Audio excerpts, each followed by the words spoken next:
Good morning, everyone. Today we are going to start the new topic, magnetic dipole moment and earth magnetism. ये fourth topic है magnetic effect of current and magnetism का. ठीक है, तो पहले हमने पढ़ा था magnetic effect of current, force on charge, force on current. ठीक है, अब ये फोर्थ टॉपिक है. 5 टॉपिक है, उसमें से चौथा टॉपिक है. ठीक है, नाम है उसका मैग्नेटिक डायपोल मूवमेंट. ठीक है, and earth magnetism. Magnetic dipole movement and earth magnetism. ठीक है, तो पहले तो हम इंट्रोडक्टरी पार्ट लेंगे कि मैग्नेटिज्म की शुरुआत कहाँ से हुई. ठीक है, तो थेल ऑफ मिलेटस, ये साइंटिस्ट का नाम है मिलेटस. थेल मिलेटस, उन्होंने ऑब्जर्व किया कि कुछ जो स्टोन रहते हैं, पत्थर रहते हैं, वो कुछ मैग्नेटिक मटेरियल को अट्रैक्ट करते हैं. यानी जैसे स्टील है, आयरन है, निकेल, कोबाल्ट, ऐसे जो कुछ मेटल है उनको वो अट्रैक्ट करते थे, यानी उनको मैग्नेटाइज करते थे. तो उनको पता चला कि वो जो पर्टिकुलर स्टोन है which having some magnetic property, attractive property, उसे उन्होंने नाम दिया मैग्नेटिक प्रॉपर्टी. ठीक है, तो उस स्टोन का नाम था लोड स्टोन. उस स्टोन का नाम था लोड स्टोन, जिसे ब्लैक आयरन ऑक्साइड कहते थे. ब्लैक आयरन ऑक्साइड, उसका केमिकल फार्मूला है Fe2O3. ठीक है, इस मटेरियल से वो लोड स्टोन बना था जिसमें मैग्नेटिक प्रॉपर्टी थी. बाद में उस पर बहुत सारे एक्सपेरिमेंट हुए, ऑब्जर्वेशन हुए, प्रॉपर्टीज निकाली. बाद में चाइनीज लोग इसी स्टोन का यूज करते थे टू कंस्ट्रक्ट द कंपास. जहाज में हमें बोट पे अगर ट्रैवल करना है, समुद्र में ट्रैवल करना है, तो जहाज पे वो कंपास यूज करते थे. उस कंपास में डायरेक्शन दिखाते थे. वहाँ पे उस कंपास में पॉइंटर रहता था बार मैग्नेट का, उसका बार मैग्नेट लगा रहता था उस कंपास में. वो कंपास रहता था और उसमें NS ऐसे बार मैग्नेट रहता था और वो डायरेक्शन दिखाता था. विलियम्स जो है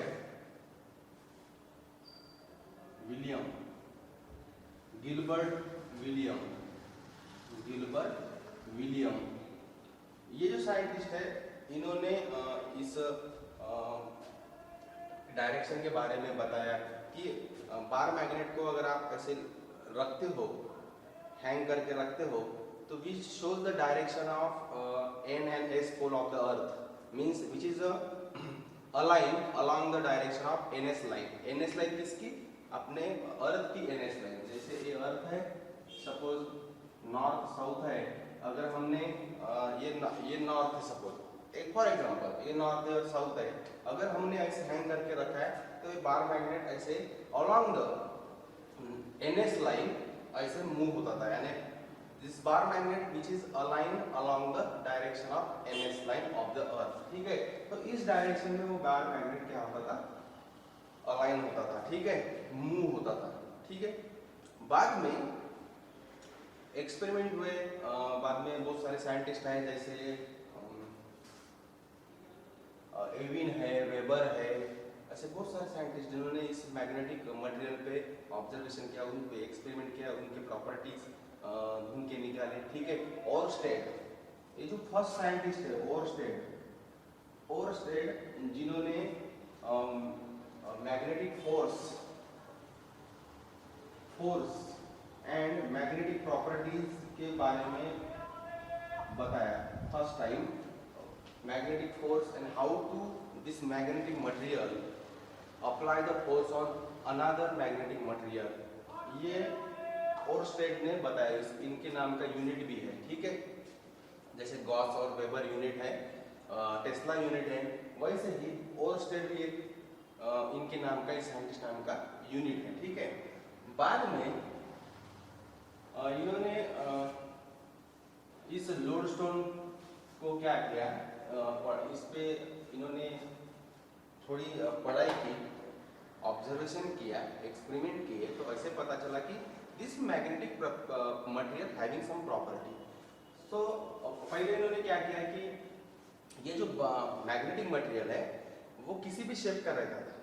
ये जो मैग्नेटिक मटेरियल है वो किसी भी शेप का रहता था। इसके कारण क्या होता था कि whatever be magnetic material present inside that material which having the null magnetism due to their shape, direction of the each magnet present inside that magnetic material। ठीक है, तो इन्होंने क्या किया, एक बार मैग्नेट तैयार किया। क्या तैयार किया? Bar magnet. मैंने उसको वेल शेप देखे, रेक्टेंगुलर शेप का बार मैग्नेट। बार मीन्स जिसकी लेंथ बहुत बड़ी रहती है और ब्रीड्थ एज कंपेयर टू लेंथ छोटी रहती है। जैसे ऐसे बार मैग्नेट रहता है,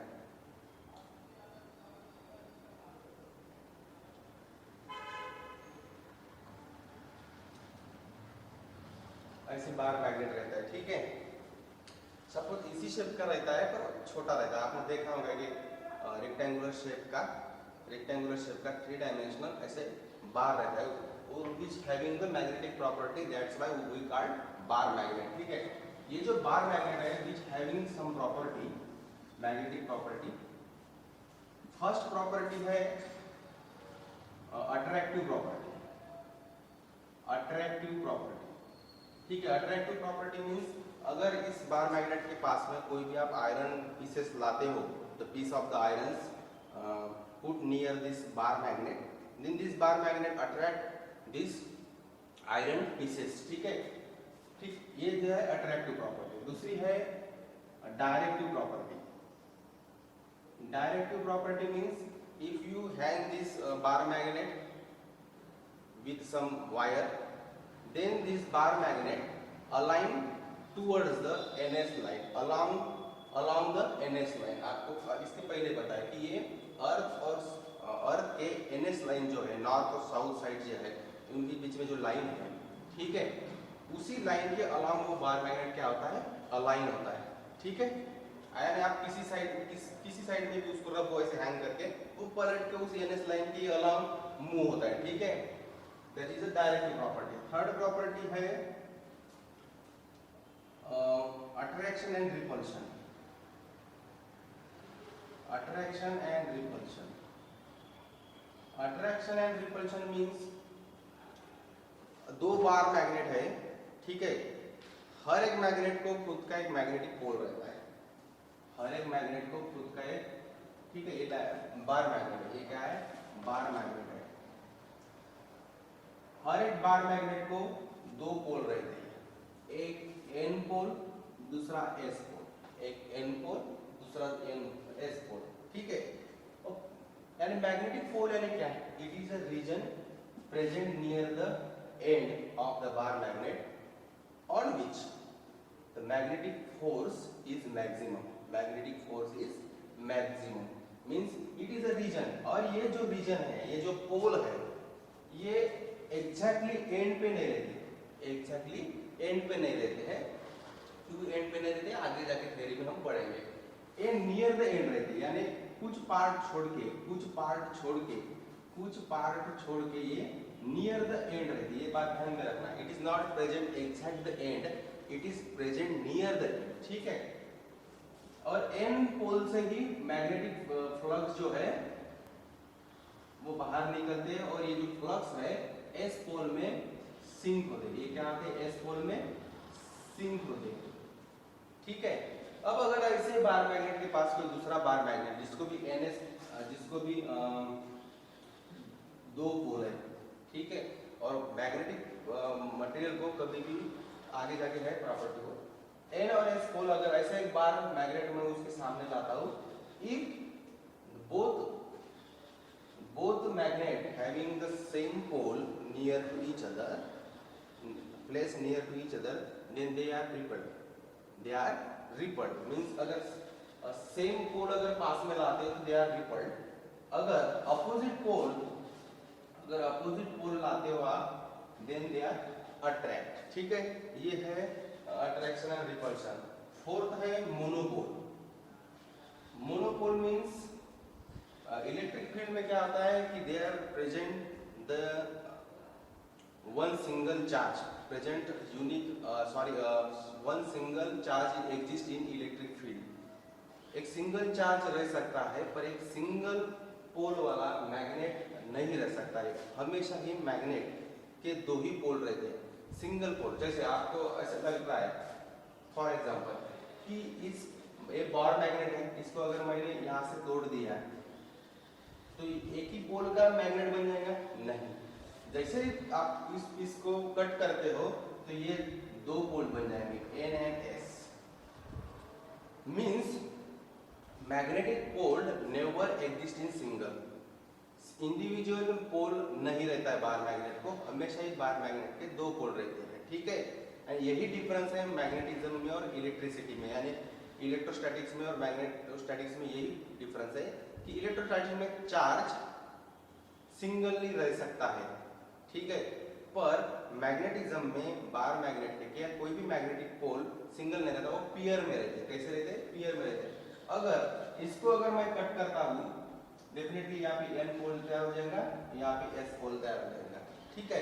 and if you cut this bar magnet, ये बहुत इंपॉर्टेंट है, देखो, if you cut this bar magnet transversely, अगर ये बार मैग्नेट है, मैंने ऐसे कट किया, इसको ऐसे कट किया, ट्रांसवर्सली अगर कट करते हो then each bar magnet having same pole strength, each bar magnet having same pole strength, इनकी स्ट्रेंथ कम नहीं होगी, हर एक मैग्नेट की सेम स्ट्रेंथ रहेंगी, ठीक है। पर इस मींस अगर आप इसको कट करते हो तो इसका अगर m1 है पोल स्ट्रेंथ और इसकी m2 है, then m1 is equal to m2, ठीक है। पर इसको अगर हॉरिजॉन्टली कट करते हो, आप ऐसे हॉरिजॉन्टली कट करते हो, यानी इसको ऐसे हॉरिजॉन्टली कट करते हो, then each pole strength is divided by 2। उस पोल स्ट्रेंथ क्या हो जाता है? हाफ हो जाता है। अगर आप एग्जैक्टली एक्सियल लाइन से उसको हॉरिजॉन्टली कट करते हो, then this pole strength convert into half of the pole strength. आप कितनी बार कट कर रहे हो उतनी बार वो डिक्रीज होते जाएगा। अगर आपने यहाँ से 3 बार इसको कट किया, 1 और 2, तो ये m/3 हो जाएगा, ठीक है। ये बात ध्यान में रखना। ट्रांसवर्सली आप बार मैग्नेट को कट करते हो तो पोल स्ट्रेंथ चेंज नहीं होती, पर आप हॉरिजॉन्टली उसको कट करते हो तो पोल स्ट्रेंथ चेंज होती है, हाफ हो जाती है। कितनी हो जाती है? हाफ हो जाती है। अगर इसको आप बीच में से कट करते हो हॉरिजॉन्टली, तो ये जो पोल स्ट्रेंथ है, यहाँ पे जो पोल है उसकी जो स्ट्रेंथ है वो हाफ हो जाती है, ठीक है। दैट अदर प्रॉपर्टी है inductive property. Inductive property means अगर कोई मैग्नेटिक मटेरियल जैसे आयरन है, स्टील है, निकेल है, कोबाल्ट है, ऐसे जो भी मटेरियल है which having some magnetic properties, then क्या होता है कि अगर आप उस बार मैग्नेट के पास ये पीसेस लाते हो, सपोज मैंने आयरन के पीस लाए, तो ये जो बार मैग्नेट है इसके फील्ड में ये जब पीसेस आते हैं तो that material is magnetized, this material is magnetized due to the magnetic field of this bar magnet. Bar magnet क्या करता है? उन सभी मटेरियल को मैग्नेटाइज करता है, उस सभी मटेरियल को क्या करता है? मैग्नेटाइज करता है। पर स्टील, आयरन हो, निकेल हो, कोबाल्ट हो, जैसे एक फॉर एग्जांपल आयरन और स्टील है, अगर आप आयरन के पीस लाते हो तो आयरन के पीस मैग्नेटाइज होते हैं, जल्दी मैग्नेटाइज होते हैं, और जैसे बार मैग्नेट आपने निकाल दिया तो वो जल्दी ही डीमैग्नेटाइज हो जाती है, यानी अनमैग्नेटाइज हो जाते हैं, यानी उनका मैग्नेटिज्म जो है वो वैनिश हो जाता है, ठीक है, यानी वो परमानेंट मैग्नेट नहीं रहता। पर स्टील का वैसे नहीं है।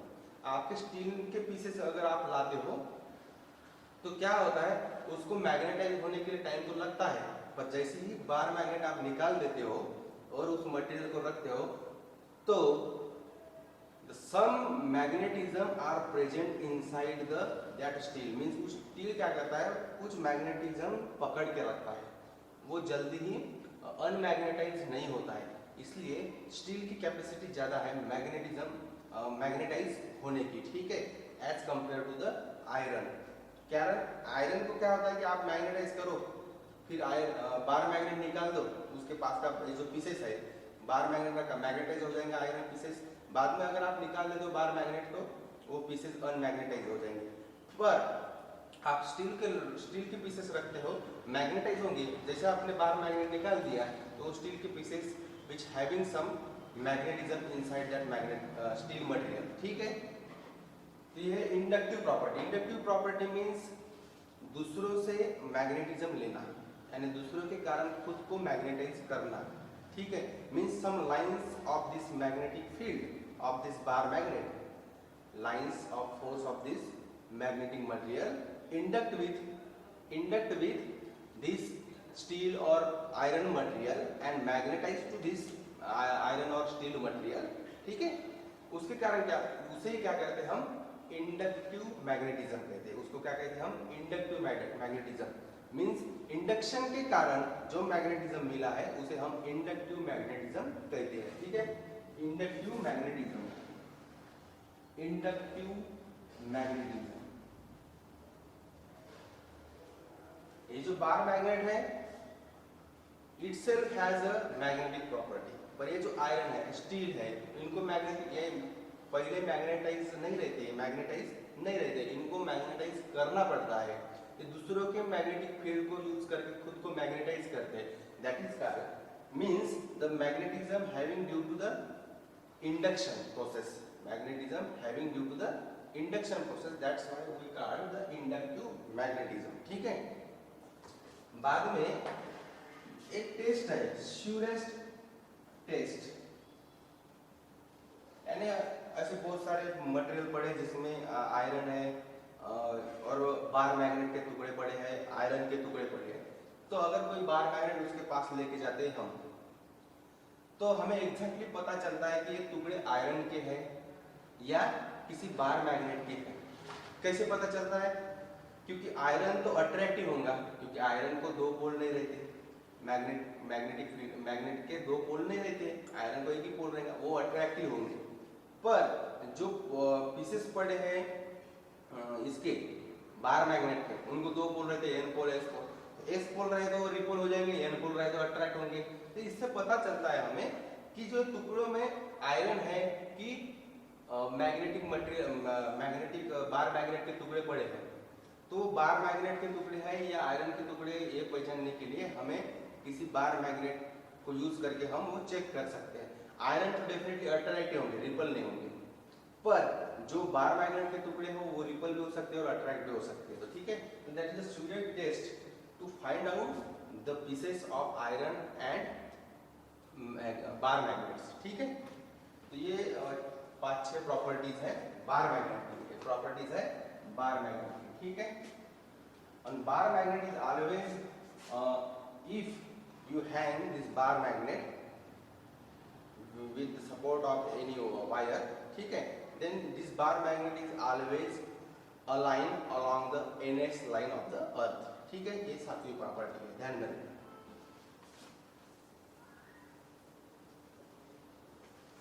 बाद में एक थ्योरी है एटॉमिक थ्योरी,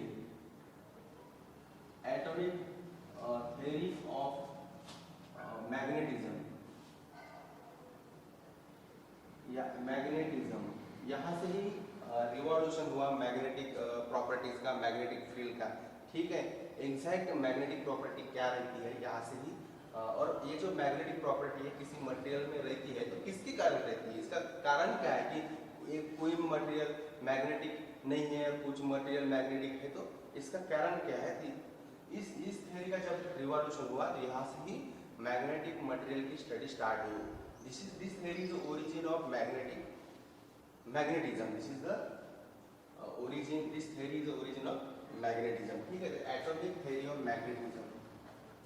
तो एक वेबर नाम का साइंटिस्ट था, ठीक है, जिसे फ्लक्स का यूनिट वेबर रहता है, ठीक है, मैग्नेटिक फ्लक्स का यूनिट क्या है? वेबर है, ठीक है। तो ये जो वेबर है, इन्होंने मॉलिक्यूलर थ्योरी ऑफ मैग्नेटिज्म दी थी, molecular theory of magnetism, molecular theory of magnetism weber ने दी। पर इस थ्योरी पर एविंग नाम का साइंटिस्ट है, उन्होंने इस पर पढ़ाई की और उन्होंने बताया कि जो भी मैग्नेटिक प्रॉपर्टी है which is due to the electron revolving around the nucleus, जो भी ये मैग्नेटिक प्रॉपर्टी है, सपोज मैग्नेटिक मटेरियल है and this magnetic material form due to the number of atoms present inside the that magnetic substance. यानी कोई भी substance हो तो किससे बना रहता है, एटम से बना रहता है। नंबर ऑफ एटम्स रहते हैं, हजारों लाखों करोड़ों एटम्स उस सब्सटेंस के अंदर रहते हैं, ठीक है।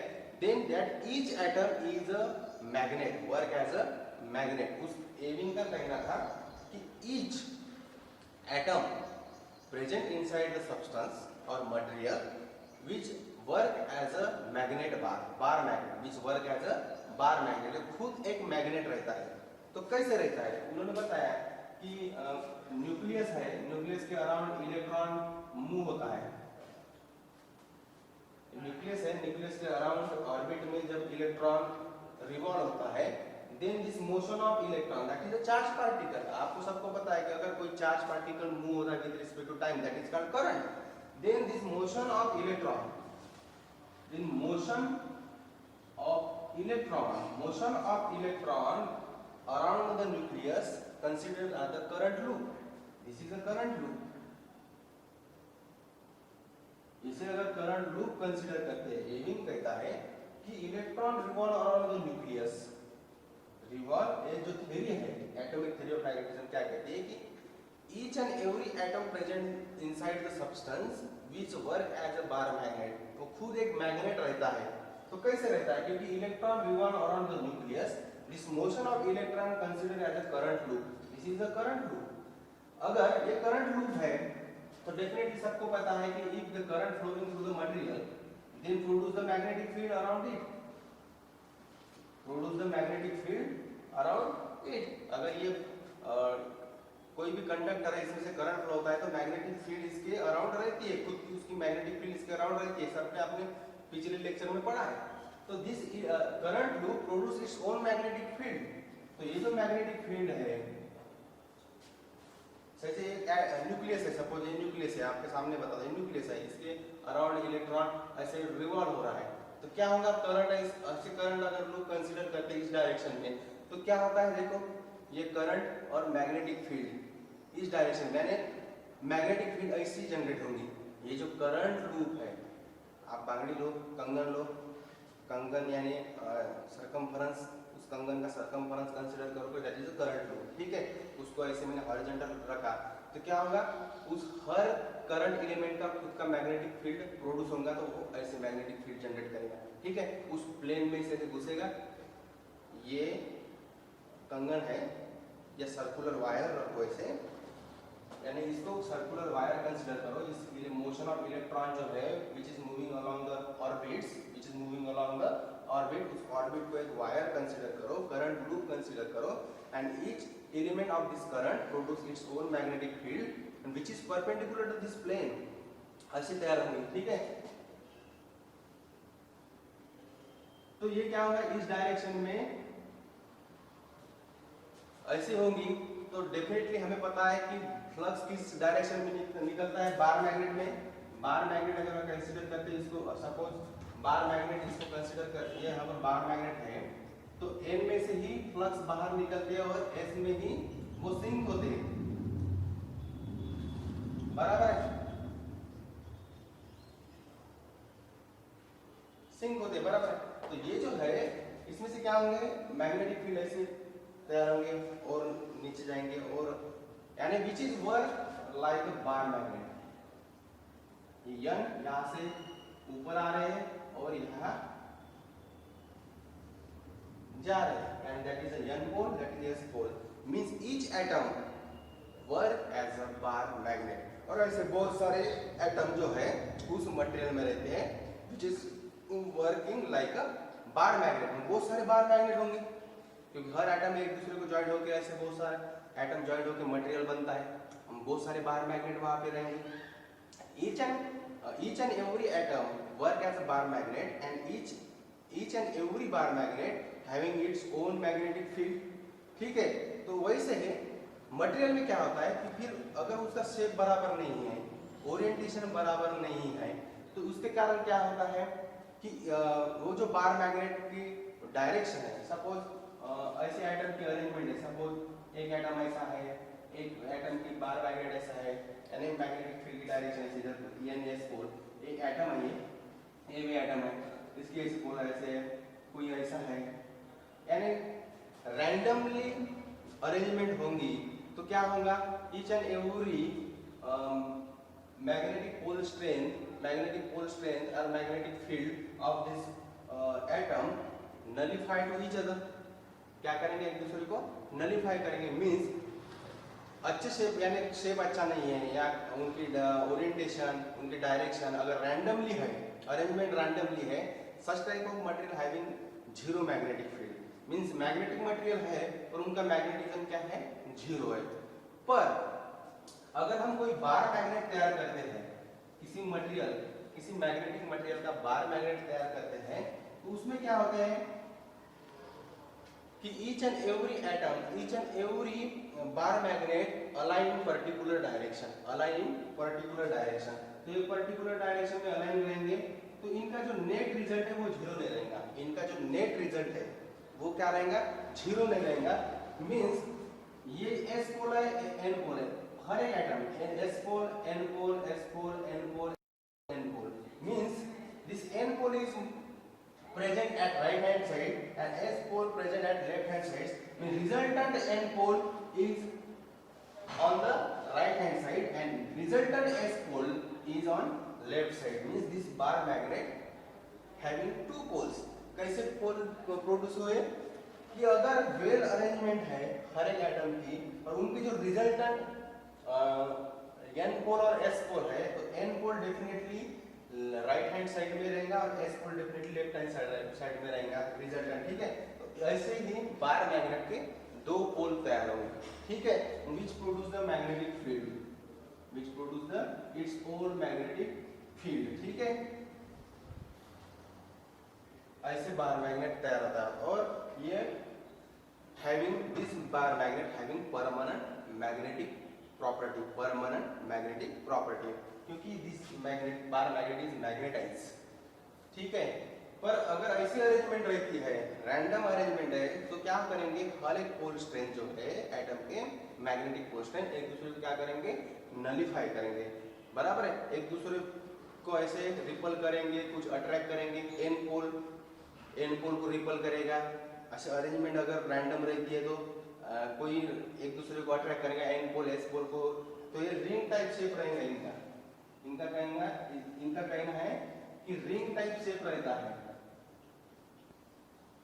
इसके कारण क्या होता है कि ये एक दूसरे को नलीफाई करते तो उनका मैग्नेटिज्म नहीं रहता है। पर अगर वेल अरेंजमेंट है which is align along the same directions, then which having resultant N pole and S pole and having some magnetism, ठीक है।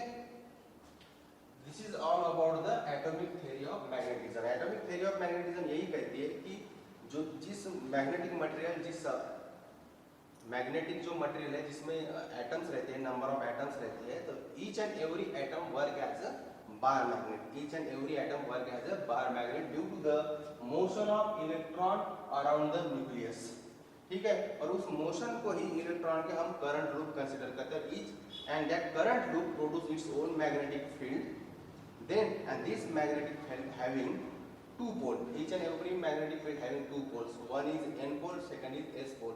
Magnetic field is generated from the n pole and sink in the s pole, ठीक है। This all about the atomic theory of magnetism, ठीक है। Thank you. इसके बाद में हम फिर लॉ पढ़ेंगे, कूलम्स लॉ ऑफ मैग्नेटिज्म है, जैसे ग्रेविटेशनल फोर्स का न्यूटन्स लॉ ऑफ ग्रेविटेशन है, कूलम्स लॉ ऑफ इलेक्ट्रोस्टैटिक्स में कूलम्स लॉ है, फोर्स का Coulomb's law of force electrostatics में, वैसे ही कूलम्स फोर्स लॉ मैग्नेटिज्म में भी है कि what is the force of that particular pole strength between two pole strength, what is the force present between two pole of the bar magnet, two bar magnet, ठीक है। अगर दो bar magnet हम लाते हैं तो what is force present between this two pole, ठीक है। तो वो भी हम आगे जाके पढ़ेंगे, ठीक है। Thank you.